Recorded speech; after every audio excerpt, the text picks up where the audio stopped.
नमस्कार, मैं अनीता चौधरी और आप सभी का स्वागत है न्यूज़ अड्डा इंडिया के इस प्लेटफॉर्म पे। जय भारत, जय हिंद।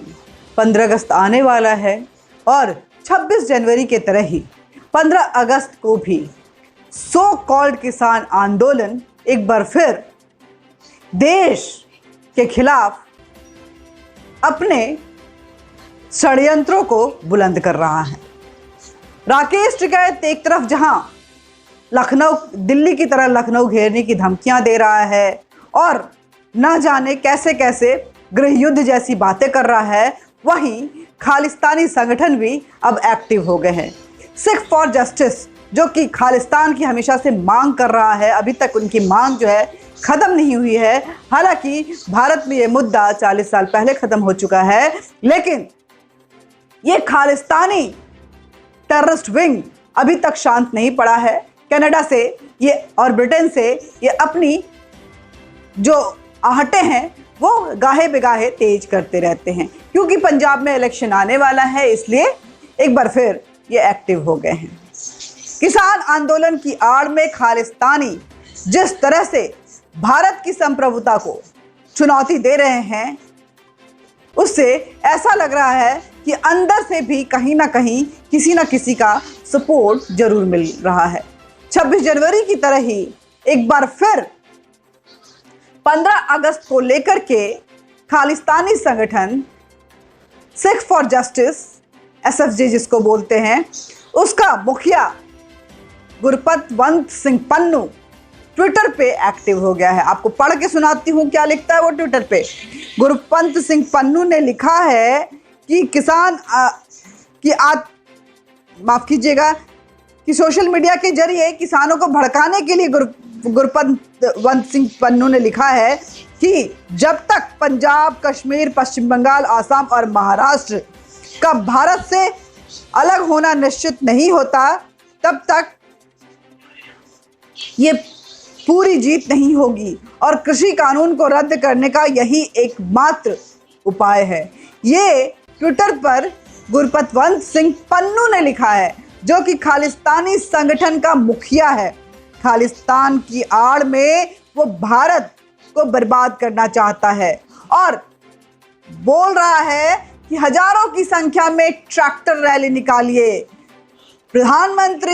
भारत का प्रधानमंत्री नरेंद्र मोदी लाल किले पे झंडा नहीं फहराना चाहिए। और आपको पता ही होगा कि इसकी शुरुआत राहुल गांधी ने कर दी है। वो अभी कुछ दिन पहले ही पार्लियामेंट तक ट्रैक्टर चला कर गए थे और बोल रहे थे कि ये किसानों के समर्थन में, दरअसल वो किसान के समर्थन में थे, बल्कि खालिस्तान के समर्थन में थे, खालिस्तानियों के समर्थन में थे। किसानों के, वो बोल रहे थे किसानों के समर्थन में, लेकिन समर्थन वो खालिस्तानियों का दे रहे थे। उन्होंने कहा था कि जब तक ये तीनों कृषि कानून रद्द नहीं होते, मैं किसानों के साथ रहूंगा। और उन्हीं के समर्थन में ये ट्रैक्टर मार्च मैंने पार्लियामेंट तक निकाली है, जहां पे 144 लगा हुआ था, सदन चल रहा था। वहां पे राहुल गांधी पंजाब के कुछ टुटपुंजिए किसान नेताओं को समर्थन देने पहुंच गए थे, कुछ पंजाबी लीडर्स के साथ, पंजाब के लीडर्स के साथ। खालिस्तानी आतंकी संगठन के चीफ पन्नू ने सोशल मीडिया के जरिए हजारों की संख्या में ट्रैक्टर दिल्ली लाकर परेड करने का आह्वान किया है। खालिस्तानी गैंग की साजिश को निशाने पे इस बार भी पहले की तरह ही गणतंत्रता दिवस की तरह ही स्वतंत्रता दिवस है, ऐसा बिल्कुल जान पड़ रहा है। हंगामे की रणनीति बनाई जा रही है और प्रदर्शनकारियों से भारत सरकार के खिलाफ एकजुट होकर आह्वान किया जा रहा है, उकसाने की कोशिश की जा रही है। आपको बता दें कि पहले से ही ये पन्नू जो है वो इस किसान आंदोलन से जुड़ा रहा है और किसान आंदोलन का नाम खालिस्तान के साथ डे वन से जुड़ा है, ये हम सब ने देखा है। पन्नू शुरुआत से ही किसान आंदोलन की आड़ में देश के खिलाफ बयान देता रहा है। उन्होंने इससे पहले गणतंत्र दिवस के मौके पे कहा था कि 26 जनवरी आ रहा है और लाल किले पे भारतीय झंडा लहरा रहा है। 26 जनवरी में आप लोगों को तिरंगे को हटाना है और खालिस्तानी झंडे को वहां पे लगाना है। और बिल्कुल ऐसा ही हुआ था। लाल किले पर हमने देखा था उस मंजर को कि किस तरह से खालिस्तान प्रो के लोग किसान आंदोलन के नाम पे भारत माता की इज्जत को उछाले थे, तिरंगे का अपमान किए थे और उस तिरंगे को नीचे फेंक कर उन्होंने खालिस्तान के झंडे वहां पे लगाए थे। ये हम सब ने देखा था। ये जो संगठन है, इस खालिस्तानी संगठन किसान प्रदर्शन के आड़ में अपनी मंसूबे को साधने की कोशिश कर रहा है। 1984 सिख विरोधी हिंसा को जोड़कर भी ये लोगों को भड़काते रहता है।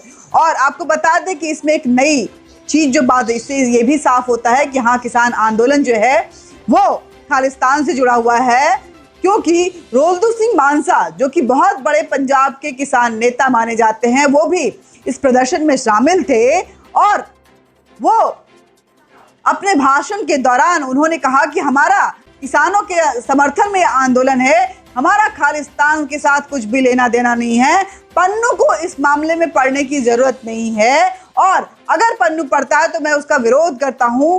इतना कहने मात्र से ही भारतीय किसान यूनियन ने इस आंदोलन से उन्हें अलग कर दिया, नोटिस जारी कर उन्हें अलग किया। साथ ही उनके टेंट जहां लगे हुए थे वहां जाकर मारपीट भी हुई, कई लोग घायल हुए, सर फट गए।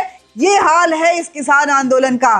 किस तरह से राकेश टिकैत महज चंद पैसों के लिए, महज चंद रुपयों के लिए वो खालिस्तानियों का साथ दे रहा है, इस देश की संप्रभुता और सुरक्षा को ताक पर रखकर। जैसे 26 जनवरी को उसने आतंक मचाया था, उसी प्लानिंग में फिर वो नजर आ रहा है, क्योंकि आपने देखा कि वो जंतर मंतर पे बैठ के किसान संसद तो चला ही रहा है, साथ ही 15 अगस्त को वो बार बार ये बोल रहा है कि हम अपनी मार्च निकालेंगे। वो ये भी कह रहा है कि 5 सितंबर से हम आने वाला इलेक्शन के मद्देनजर हम महापंचायत की शुरुआत करेंगे और लखनऊ को उसी तरह से घेरेंगे जिस तरह से हमने दिल्ली को बंद किया हुआ है, दिल्ली को सील किया हुआ है। साथ ही वो बोल रहा है कि अगर सरकार हमारी बात नहीं मानती है तो युद्ध होगा, गृह युद्ध होगा।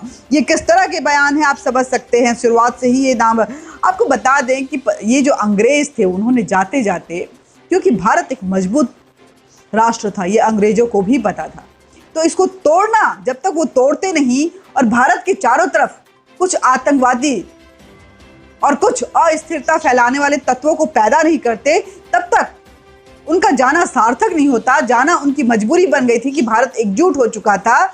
इसीलिए 1947 में उन्होंने पाकिस्तान का बीज बोया। पाकिस्तान धर्म के नाम पे अलग हुआ, लेकिन आज पाकिस्तान का धर्म आतंक बन गया है, ये पूरा विश्व जानता है। वैसे ही जब वो जाने लगे थे तो उस वक्त के सिखों को ये लगा कि जिस तरह से पाकिस्तान बन रहा है, क्यों ना हम अपने लिए भी अपने एक देश की मांग करें, और यही सही मौका है। उन्होंने खालिस्तान की मांग रखी थी, तब से ये चला आ रहा था। इसी मांग को लेकर के माफ कीजिएगा, लगातार आपने देखा होगा कि 80 के दशक में किस तरह से पंजाब अस्थिर रहा था। उनकी कोशिश थी कि किसी भी तरह सरकार झुक जाए, मान जाए, और इसी वजह से इंदिरा गांधी, हमारे देश की पूर्व प्रधानमंत्री, उनको अपनी जान गंवानी पड़ी थी। ऑपरेशन ब्लू स्टार चला था। भिंडरवाला जो कि इसका पाकिस्तान का समर्थक था, उसको न्यूट्रलाइज किया गया था और एक बार फिर से पंजाब में शांति बहाल की गई थी। राहुल गांधी इस बात को भूल चुके हैं कि उनकी दादी जो इस देश की पूर्व प्रधानमंत्री थी और राहुल गांधी जो इस देश के प्रधानमंत्री बनना चाहते हैं, उनकी हत्या भी इन्हीं खालिस्तानियों ने की। इसी खालिस्तान की मांग ने इस देश की एक सशक्त महिला प्रधानमंत्री की जान ले ली थी। लेकिन राहुल गांधी इस बात को समझते नहीं है। सत्ता की लालच में राहुल गांधी कुछ इस तरह से डूबे हुए हैं कि उन्हें इस देश का प्रधानमंत्री बनने का ख्वाब तो देखना अच्छा लगता है, मगर कहीं ना कहीं वो किसी भी सूरत में इसको पाना चाहते हैं, और इसके लिए भले ही इस देश की सुरक्षा को ताके पे ही क्यों नहीं रखना पड़े, भले ही असामाजिक तत्वों का साथ ही क्यों न लेना पड़े, और भले ही जो मुद्दे मर चुके हैं, उन गड़े मुर्दों को उखाड़ कर खालिस्तान को फिर से जिंदा करके अगर सत्ता में आया जा सकता है तो ये भी एक अच्छा तरीका है, ऐसा राहुल गांधी को लग रहा है। 15 अगस्त आने वाला है, सावधान हो जाइए। एक बार फिर किसान आंदोलन के नाम पे इस देश को अस्थिर करने की कोशिश की जा रही है। भारत माता को अपमानित करने की शुरुआत जो है वो इस ट्वीट्स के जरिए आपको समझ में आ रहा होगा। भारतीय किसान यूनियन आज किस तरह से अपने रास्ते से भटक गया है कि बाबा महेंद्र सिंह टिकैत की जो भारतीय किसान यूनियन थी, उनके बेटे राकेश टिकैत ने उसे कहां पहुंचा दिया है। पैसे भरपूर आ रहे हैं। फिर एक बार कनाडा एक्टिव हो गया है, खालिस्तानी गैंग कनाडा का। एक बार फिर ब्रिटेन का खालिस्तानी गैंग एक्टिव हो गया है और कनाडा और ब्रिटेन मिलके भारत को फिर से एक बार उसकी स्वतंत्रता दिवस, जो हमारा मान है, सम्मान है, जिस दिन हम तिरंगे को लहराकर अपनी आज़ादी के लिए शहादत के उन शहीदों को याद करते हैं जिन्होंने भारत की आज़ादी में अपना सब कुछ लुटा दिया। हम याद करते हैं कि भारत कितना सशक्त है। हम अपने प्रधानमंत्री के भाषण के तहत ये जान पाते हैं कि इन 70 सालों में भारत किस कदर आगे बढ़ा है। लेकिन खालिस्तानी समर्थित ये किसान आंदोलन, जो कि किसान नहीं है, आपको फिर ये बताती हूँ, ये मंडी के बिचौलिए दलाल है, अड़दिए हैं। और ये जो राकेश टिकैत अपने आप को किसान नेता बता रहा है, दरअसल वो डकैत है। उसकी प्रॉपर्टी, उसके रहन सहन, उसकी सारी बातें यही बता रही है कि वो भारत को लूटने की फिराक में है जयचंद बनके। लेकिन हम सबको सावधान होना है और इस देश को की संप्रभुता को बचाने के लिए एकजुट होना है। अगर सुरक्षा और संप्रभुता के साथ कोई खिलवाड़ करने की कोशिश करता है, चाहे वो टिकैत हो, चाहे गुरनाम सिंह चडूनी हो, चाहे ये पन्नू हो या दर्शनपाल हो या कोई भी हो, या फिर राहुल गांधी ही क्यों ना हो, या योगेंद्र यादव ही क्यों ना हो, केजरीवाल ही क्यों ना हो, हमें सबको मुंह तोड़ जवाब देना है। वीडियो को ज़्यादा से ज़्यादा शेयर कीजिए, लाइक कीजिए, सब्सक्राइब कीजिए, क्योंकि ये हर किसी के पास पहुंचना चाहिए। अवेयरनेस हर किसी के अंदर आना चाहिए। उन्हें जानना चाहिए कि आखिर भारत के खिलाफ किस तरह की बड़ी षड्यंत्र रची जा रही है। जय भारत, जय हिंद। और इस मुद्दे पे अपने विचार जरूर रखें। आप कैसे देखते हैं इस किसान आंदोलन को? जिस तरह से ट्विटर पे एक बार फिर खालिस्तानी संगठन किसान आंदोलन की आड़ में एक्टिव हो गया है, आखिर आपके क्या विचार हैं? क्या राकेश टिकैत सच में आंदोलन कर रहा है या आंदोलन की आड़ में पैसे बनाते हुए भारत की इज्जत को तार तार करने के षड्यंत्र में वो सबसे पहला कदम रख रहा है? नमस्कार।